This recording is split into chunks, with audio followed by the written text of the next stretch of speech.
Welcome. I'm Ron Baker, Director of the Canadian Small Church Ministry Center, and this is us, Canadian Small Churches in Action. Today on our podcast, we have the great opportunity of having a guest from, I'll call it down east, since I'm out west, and I'm going to let him introduce himself. And so here goes. James Watson, take it away. Hi there. Hi. My name is James Watson, and I'm a contributor or advisor to the Small Church Connections projects, and have really appreciated sort of the spirit in which these have been conducted. Very open, very looking towards the future. I just love this. My own background predisposes me towards having an interest in small church ministry. I was born into a small rural Baptist church. My family took a missionary journey about 7 kilometers down the road into the small church that was at risk of closing. And so a couple of families from a couple of surrounding churches started going to church in town in order to keep the doors open. And that church, in its own way, has always been innovative in having people make contributions to the leadership. At one point, they had a training program for lay preachers, and we ended up having, six people who regularly would preach in addition to the pastor in that small church. From there, I went off to the city for school. In this case, it was Hamilton, Ontario, where I went for university, and went to seminary with Master Divinity College. And from there, I wanted to get a different experience of church. I went into a Mennonite church plant in Kitchener, Ontario, and there everyone had another job. The 2 couples who were leading the project were only paid part-time, and all 4 of them had other employment as well. And those of us who were contributing, it was sort of a cell church format. So there's a number of us who were cell pastors for the small groups. And my wife and I became area pastors overseeing the small group system. And all of us were working on a voluntary basis. With some of the twists and turns that can happen in church planting, we did end up going through a sojourn time where no one was paid by the congregation. And so everyone was volunteering in pastoral leadership. I was commissioned from there. Our family was commissioned to help out in another Kitchener church plant. And this time it was in a gateway neighborhood that receives a lot of immigrants from other countries. And it's a low cost rental housing area of Kitchener, a lot of subsidized housing. And so the waves of immigration coming into Canada, a number of people would touch base there and sort of get their feet under them in terms of what it means to be in a new place, in a new setting, in a new country. I was hearkening back to my farm boy days. I was digging fence post holes for the community garden with one fellow who spoke about 5 languages, but English was one that he was adding to the mix. And another fellow who had just come as a refugee 2 weeks before. And he's a 16-year-old who only spoke Arabic. So I'm trying to operate the gas-powered, auger that is digging the post hole with my one friend who speaks multiple languages but has a back injury. So I'm trying to keep him away from it in our limited interaction. And the 16-year-old, he's needing to translate to say, here's how we operate heavy equipment together when we don't share a common language. So wow. I think I would like to have been there just to see whether the posts were actually straight. Well, yeah, fortunately, one of the church planters we were supporting has a background in construction. Okay. So that was a situation where the 2 planters who were both paid very part-time, the husband also worked in construction, and the wife was a 1/8 nutrition worker at the local community center, where we were putting in the community garden fences. So community gardens are an amazing experience. Our family did that there, but it was a situation where you have people coming from different places, not everyone speaks the same language, and some kids thought it'd be fun to play tag with the tomatoes, and so the fence becomes a practical thing for neighborliness to help people understand that some people are actually trying to. My one friend was highly invested because he'd been a market gardener in Iran, and he actually was budgeting how much it would help his household to have access to these tomatoes that people were playing tag with. So yeah, sometimes building fences does make good neighbors. Yes. But it's been this kind of experience, right? I've been involved in supporting and encouraging church planting and congregation revitalization now for about almost 20 years. And just the creativity in different places where churches are popping up and how the Holy Spirit is directing people, the kinds of biblical reflections people are having as they engage in the creativity of having church in Canada has been really personally refreshing to me and a very enjoyable journey. The reason I'm here today is to talk about the Canadian Multi-vocational Ministry Project. Yeah. And that, both stems out of my own personal journey, but also connecting with a number of people interdenominationally and with seminaries and Bible colleges who are saying, we think this is going to play a significant role in the Canadian church's future. What does it mean for people to have pastoral leadership responsibilities, to be employed by a church, but also to have another job? Now I'm having great fun with this just because, as I've mentioned to you before, James, I'm going to head into an interim pastoral position, very part-time, in just a few days. And that's good. And it's going to be, I'm multi-vocational. I'm retired, but I have 4 other jobs on the side. So I'm just very interested to see it. You've sort of implied here, but there seems to be a trend, and I think your study has showed this, a trend towards multi-vocational. What do you see happening with that? Is that going to be very important in the next little while? It's been really hard for those of us who are researchers on the church in Canada to kind of nail down what everyone is doing. Waybase would be an example of an organization that's tried to track all the Christian ministries in Canada through analysis of the data Right. that's publicly available. And with having over 20,000 Christian congregations in Canada, it becomes an overwhelming task to actually get a sense of what is everybody doing. And so some of the best data I've seen so far comes from Sam Reimer, sociologist at Randall University, and Rick Heemstra, a researcher with Evangelical Fellowship of Canada, where they we just had Rick on our blog this last week, which was great to hear what they're sort of finding. Yeah. Well, they had done a study based on the charitable revenue data. Right. So if you are a charity in Canada, your information certain parts of your information has to be submitted to the government. Certain parts of that information is publicly available for analysis, sort of as a transparency and accountability kind of piece for how our country, our society functions. And so they went to that data, and because Sam Reimer is a quantitative sociologist, he worked through some of the analysis, and they saw an increasing trend in part-time employment for churches. But again, it was a small increase over time, and we don't know how much of that is like janitorial staff or administrators as compared to pastoral staff. And so it's indicative of something happening.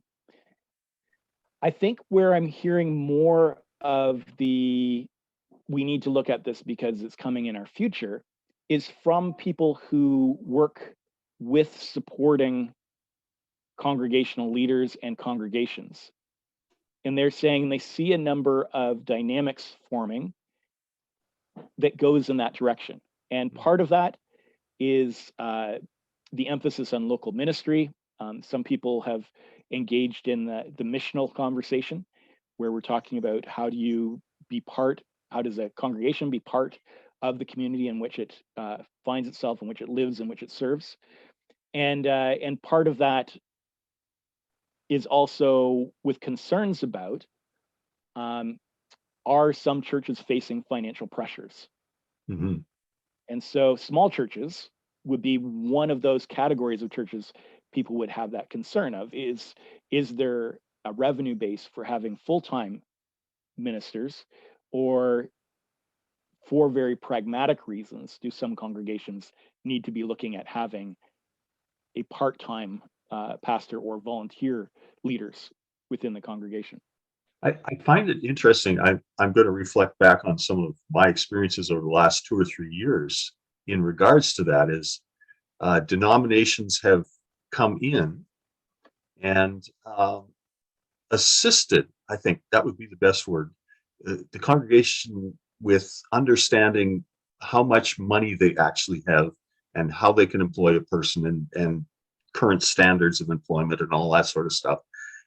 And reflecting on how the church boards themselves have sort of accepted that, but felt very um, abandoned, would that be the word? Felt or almost rejected, because now they can't do what they've done for years, is employ a person full time, and they're discouraged. And so it's just been a very weird situation talking to some of the people in churches who have been told you cannot now afford a full-time pastor. Uh, you can afford a half-time, but then what do you get with half-time because you've had full-time? It's a mindset that I think is going to have to be addressed in this whole multi-vocational ministry with some small churches that have been around for a long time. I guess that'd be a way to put it. With the pandemic, every congregation in Canada has been faced with the reality of what it means to adapt, what it means to adjust to change. And Mhm. I think that's been actually a gift from this current season of Yeah. having it be made very clear to us, how do we feel about having to change, about having to make adaptations, even for things that we think are important. Like, we want to protect the health of our communities, so we want to do things to be a healthy uh, contributor for our own people to be healthy, for our neighbors to be healthy. And so I think that's been a real mirror for us as to how is it that we respond to change, and how adaptable are we? And my opinion from the research I've seen, from conversations I've had, is that a number of congregations are maybe a little bit surprised of themselves at how well they've been able to adapt.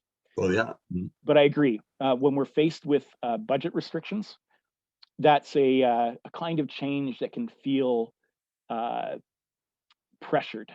It can feel like, uh, you know, we hear lots in the news about bankruptcies, and Mhm. we start to have, our vision can start to go a little bit red, and we get a little bit worried. But I think what our research found was that there was a diversity of approaches congregations were taking. If we were to do a follow-up study, I would love to do one on multi-vocational churches, Mhm. because the multi-vocational leaders we encountered often gave indications of what it is their congregations were doing.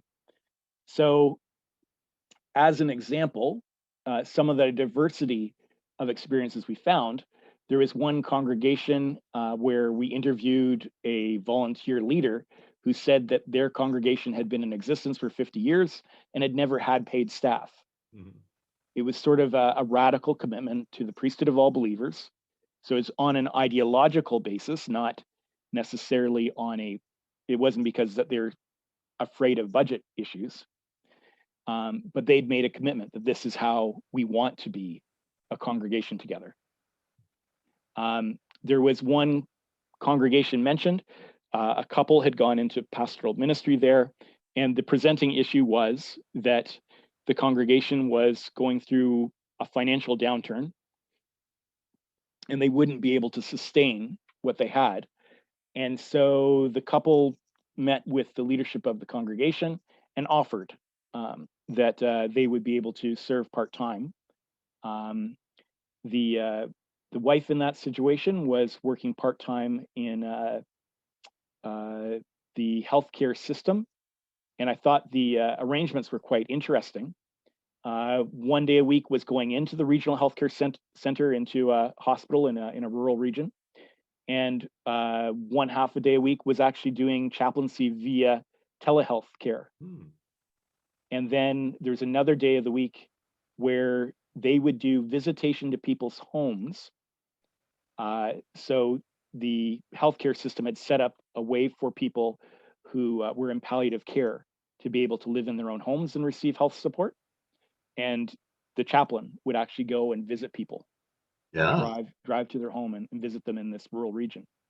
And the husband did some work as a chaplain in a local military base and was also a grad student. And so having some time in the week actually for them as a family worked really well. They were very excited about the opportunity that their congregation had provided, and felt like there was some wonderful opportunities they brought with them.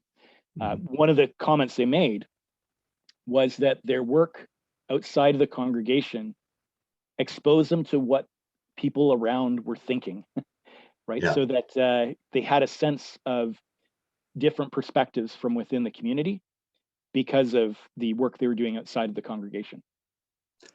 Let me let me take us now to a question of, and this may be more you speculating or guessing from some of the things that you encountered in your research. But if a person were to be looking at multivocational ministry, they're currently in whatever job that they're in. What do they need to be considering as they consider, should I move into multivocational ministry? So, one of the themes that arose with a great deal of emphasis and passion among the 40 interviewees we had. So, not everyone addressed this, but a number of people did, and they did so with considerable passion, was calling. So, it came up in terms of when they were going through times of stress, Yeah. Yeah. that it was their recollection, their reflection on their calling, how God had directed them, what Jesus has asked them to do, that would help them to have the strength to acknowledge what God's role was in this overall situation. That it Mhm. wasn't all about them. That God had actually asked them to do something. God was actively participating in this, and would help them get through some of the challenging times. One individual said, who is tri-vocational, effectively, did some coaching for the denomination, and also was a funeral home officiant on sort Mhm. of 24-hour call for families that wanted someone to assist them through the grieving process and through the funeral, and was also a church planter. And this individual said, there's times when it just gets really hard Yeah. with those different schedules and with the demands. And Mhm. so it's calling that you reflect back on, that this is actually a reasonable and loving service you're offering to Jesus, because you've had a chance to process that in terms of your calling. And so I think that's one of the things I would strongly, strongly encourage people to take seriously in their spiritual discernment, in their prayer, be engaged in conversation with their mentors, with your people who you trust to walk with you through your spiritual discernment, um, and to have people who are willing to ask the right kinds of questions that help you clarify, well, what is it that Jesus has called me to do, and that doesn't only apply to the congregational side Yeah. of life. So some people were very clear and said, well, my whole family, one individual in a urban center in Quebec said, my whole family knows that all of our life is mission, Mhm.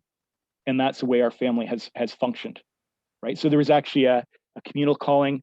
One individual in a semi-rural area in British Columbia said that he and his wife actually had the conversation about, at this point in our career, how are we to serve? And both of them together had this sense that God was saying, let's go someplace that would find it difficult to have a pastor if we didn't go there. Yeah. And both of them had work that allowed some flexibility, allowed of where they could live, and they chose to invest themselves that way because of this mutual sense of calling and the conversation they had about that discernment. Another piece that's related, and again, if we were to go deeper in our study, I would love to explore how leaders find meaning in what they do. Mm. And there was sort of 4 broad patterns that I would discern from the responses people had about how their congregational leadership and other work interface, either work together, don't work together. And so the one would be sort of the thing I think people often think about when they think about, tent making or bivocational ministry, and that's about the money. Mm-hmm.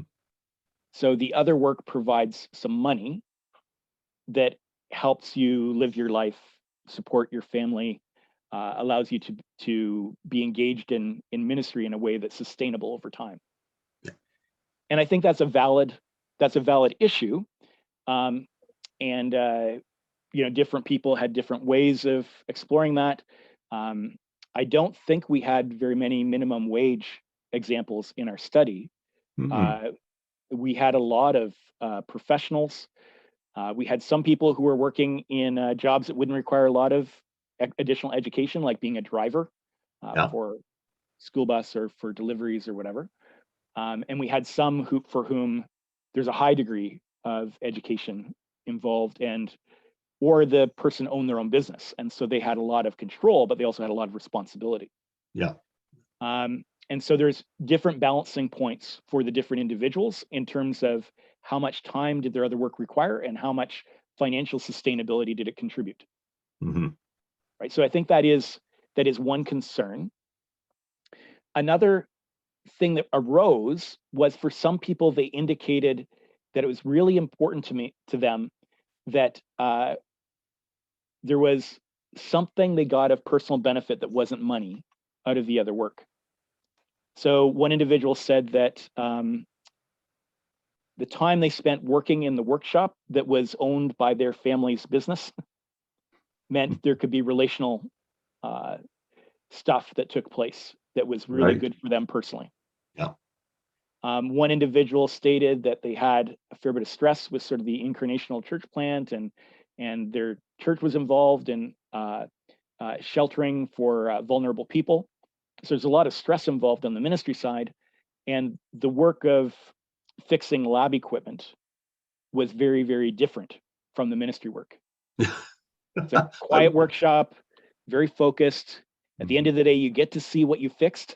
In ministry, you don't always at the end of the day get to feel like, oh, something was definitely fixed here, right? Often there's a ongoing work of the Holy Spirit at deeper levels in people's lives. It takes more time. Yeah. And so for some, there's a contrast. A number of people said, this provides me with insight into people's lives. Yeah. Yeah. An educational assistant said that they have these conversations with their coworkers that helps them understand, okay, these people are not connected to church, and this is how they view life. A third category that emerged from a number of the people's stories was sort of the idea that their congregational work and their other work were actually quite integrated in their mind. And so they saw either mission or discipleship or evangelism as being augmented by the other work that they were contributing to. Oh, yeah. And the diversity of how people saw them as being integrated was remarkable. We had one pastor farmer from rural Saskatchewan in it who said they get a lot of their reflection, their devotional time comes out of their agricultural work. They had opportunities to connect. They got invited to the weddings of Muslim families because they were selling lamb, and the people from the city came to them and wanted to actually have a relationship with a producer, like know how the food was produced, and wanted to engage in relationship and became friends, so that this pastor gets invited to the weddings of Muslim families. One individual working in the IT sector said that the part of Canada they function in is so highly secularized that there's a skepticism or a fear of people who have a role like pastor. Yeah. that entering into the relationship as pastor first could be counterproductive in having a meaningful relationship. Yeah. And so working in the IT sector, there's a chance to build relationship, understand where they're coming from, build some trust, and then explain, well, this is also who I am. Very, So very much, and I see that with some pastors that out here in Western Canada, at least in my area, many of the pastors enjoy motorcycles and enjoy engines and enjoy cars, and it's like they hang out at dirt tracks. They get to meet so many other people and get that perspective on where people are at, how they've been injured, hurt, or the joys and all that sort of stuff. So yeah, I very agree. much so. One of the ones I found quite intriguing was a church planter in Atlantic Canada who also was a manager with a landscaping company Oh, and said, oh yeah, this is great. mhm. And I have done landscaping in my background. I used to work on a golf course as a teenager, and I was trying to put the pieces together. And he said, no, like when we're actually doing snow removal for a major venue in town and there's some community event going on, I will be out there with my crew shoveling snow and smiling at people. And sometime later, he says, I have a great memory for faces. He says, sometime later, I'll see them on the street and say, oh, hi, yeah, I remember you. Yeah, I saw you coming from that event that took place. And he said, wait, you were the one shoveling snow?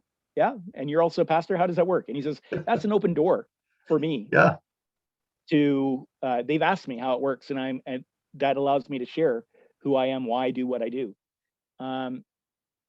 So it's not necessarily like we weren't sure if there were certain types of work that worked better for a tent maker than others.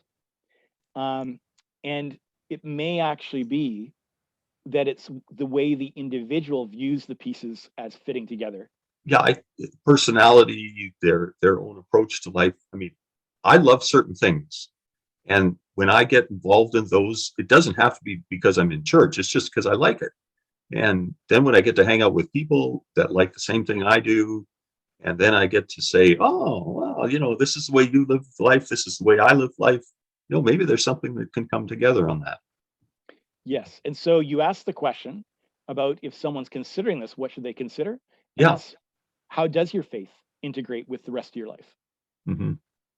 Right. This is one of those situations where that's a great central question to have right there. It should be for every follower of Jesus, Yeah. who's engaged in discipleship. How are we authentically living through all of our life, all of our week? One of the pastors in the study actually said, well, this is actually an ongoing discussion for our congregation of how is our faith expressed through the rest of our week. Hmm. And it just happens that their mixed income personal situation helped to facilitate that conversation. Yeah. And Uh, I can see that happening, that maybe that will become one of the outstanding things about multi-vocational ministry is that it impresses upon other people we're all a minister, we're all leaders, and followers of Christ wherever we are, whatever we do. Yeah, we used to call that the priesthood of all believers. I believe that was the old term that we used to use. So, but yeah, and that is a fairly common biblical and theological theme for a number of different Christian traditions. They have different ways in which it gets expressed within that Christian tradition, but that actual phrase did appear a couple of times. yeah, Um, yeah.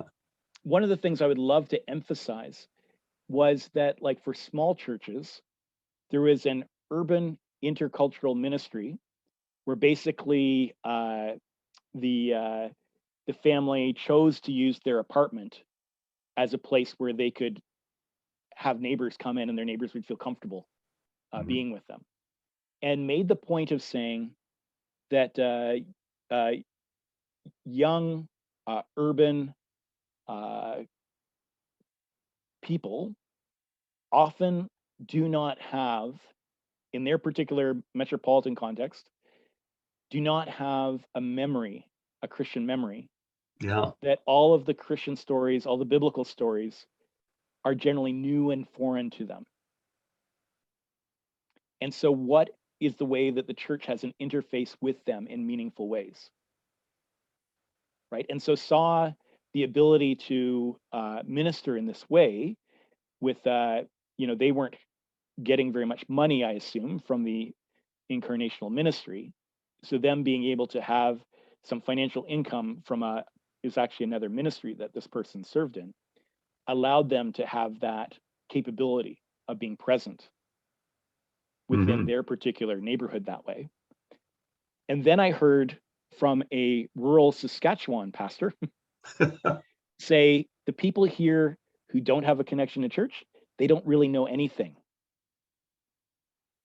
Right. And so I thought that was an interesting contrast between these two small churches, one in a highly, highly urban center and one in a more rural area, and saying that that interface with Canadians who don't have an understanding of God, where do you get those opportunities to have those meaningful conversations? Yeah. Yeah. Very much so. Okay. We're almost winding down here, I hate to say. So I'm going to go for another few minutes here and just ask one or two other questions. Collaboration nowadays, when you do multi-vocational ministry, how do you see collaboration with other churches, other ministries, working together, and particularly multi-vocational people, and our churches? But that's a weird question. Go for it, James. Well, one of the ways that was addressed very explicitly was by saying, for some of our multi-vocational colleagues, they don't have a lot of extra time. Right. Right. So some of our interdenominational or denominational collaboration is sort of dependent on thinking of someone being in a full-time pastoral position, and they have some flexibility. They may be very busy, but they have some flexibility in controlling what time of the week they can go and meet with, like, a ministerial group within their town or neighborhood or whatever. And that's not necessarily the case for the person who has more than one job. Their other job may have its own schedule that requires them to be present with that work. And in general, they may have less time available for doing some of that connecting. So that is one of the concerns, right? Is that does this decrease their ability to have that collaborative experience? And I think it probably varies greatly on an individual basis, depending on what flexibility is allowed in their schedule. Some of the people, when we asked what goes on in your week from Monday through to Sunday, there was a couple of the people who were most busy. One individual claimed to be putting in 100 hours a week, and when I reviewed the schedule, it seemed to be relatively true. Yeah. But they made time for being a support person to new pastors within their denomination, within their region. They made time for collaborating so their church could provide a winter sheltering program for people who are out on the street, and so had to do some fundraising and some collaboration with other ministries and to have volunteers. So again, it does seem to come down to the initiative and the intentionality of the individual, but it should be recognized by those of us who are colleagues that they may actually have less flexibility in their time. And so one of the concerns that was raised by an individual was that they weren't able to make contributions to their own network, to their own association, their own denomination, as much as they would like, because there are other workplace constraints that didn't afford them the opportunity to take 2 days to go to a conference or whatnot. Yeah, and I mean, I'm as I say, I'm multi-vocational right now, and I've got this thing in my email box saying, "Hey, we want to hold a meeting for such," and this is in one job, and I'm saying, "No, I'm going to be in somewhere else." doing something else. So yeah, balancing that is just a really tough thing, and maybe one of the stresses that I think multi-vocational ministry brings with it. Yes. Well, I'm going to wind us down, but in winding us down, I really want you, now that you've talked about this whole multi-vocational research study that you've done and that type of thing, would you just take a minute or two and tell us where we can find that information, who it was done with, promotional time? Go for it. Excellent. It's Canadian Multivocational Ministry.ca is the website we've set up to sort of collect both what we've done already in terms of research, but as we're putting out more information, it'll be a collecting place for being able to share that. So right now it has the 40-page research report that's directed there. And some of our partners in that was Wellness Project at Wycliffe, Oh, which okay. is led by a pastoral psychologist, Dr. Wanda Malcolm at Wycliffe College at University of Toronto. And so they're looking at, on the congregational side, how what are the stresses and the stress relievers that people are experiencing. And Mhm. they've been able to actually look at both multivocational and univocational ministers as two groups to compare. So Ah, they've been a very great partner, and very interesting to have them contributing to our study. We also had the 40 interviews that were semi-structured with sort of open-ended questions. And we had a large group of researchers who were helping contribute with that, from Free Methodist Church in Canada, New Leaf Network, oh Christian yeah. Reform Church in North America, the Salvation Army, the Tyndale University in Toronto. We had a number of people who were helping out on the research side from that uh, seminary. And we've had a larger advisory group that includes Forge Canada, Lausanne Movement Canada, and Vision Ministries Canada, and other sort of interested parties who've been part of our conversation.